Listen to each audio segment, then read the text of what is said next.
पुनर्विकास, ज्यास आपण रिडेव्हलपमेंट या नावाने सर्रास जाणतो, असा हा शब्द.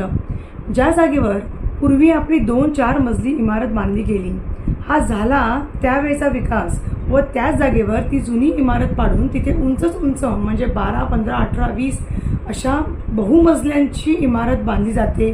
त्यास म्हणतात पुनर्विकास.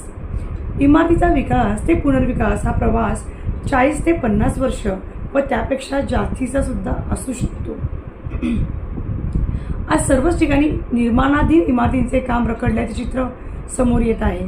घर सोडून रहिवासी वर्षानुवर्षे भाड्याच्या घरात 11-11 महिन्यांच्या करारावर इकडे तिकडे राहून दिवस काढत आहेत व आपली इमारत बिल्डर कधी पूर्ण करून देईल या विचारात वेट अँड वॉचच्या भूमिकेत आहेत. आज पुनर्निर्माणाचे हक्क बिल्डरकडे असल्याने तो केव्हा ताबा देईल हे सर्व त्याच्यावरती अवलंबून आहे. आपली हक्काची व स्वतःची जमीन बिल्डरला पुनर्विकासासाठी देऊन सर्वच रहिवाशांची परिस्थिती ना घर ना घाटकाशी झालेली आहे. तर तिकडे बिल्डरची परिस्थिती मंदीमुळे ओहोटी झाल्यासारखी झालेली आहे.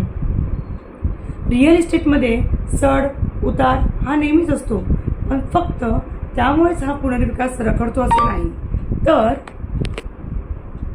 बिल्डरांच्या आमिषाला रहिवासी बळी पडतात व रहिवासी मिळणारा पैसा व जागा या लोभामुळे बिल्डरची तिजोरी पहिल्यांदाच खाली करतात व परिणामी इमारत उभी करण्यास तो असमर्थ होत जातो. जेव्हा माझ्याकडे पैसा येईल तेव्हा मी इमारतीचे काम चालू करेन हे सांगण्यापलीकडे तो काहीच करत नाही. म्हणून आजचा पुनर्विकास रखडला आहे. त्यासाठी आपली जागा बिल्डरला देण्यापूर्वी व रहिवाशांनी अवास्तव मागण्या, लोभ, लालच हे सर्व सोडून व्यावहारिक दृष्टिकोन ठेवला तरच गतिमान पुनर्विकास होऊ शकेल. त्यासाठी सर्व सोसायट्यांनी यावर अतिविचार करण्याची गरज आहे.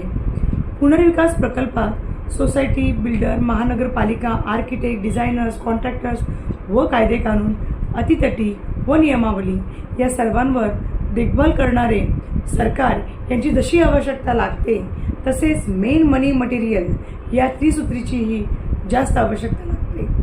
म्हणून या सर्वांशिवाय जगात कोणतीही इमारत उभी राहू शकत नाही. धन्यवाद.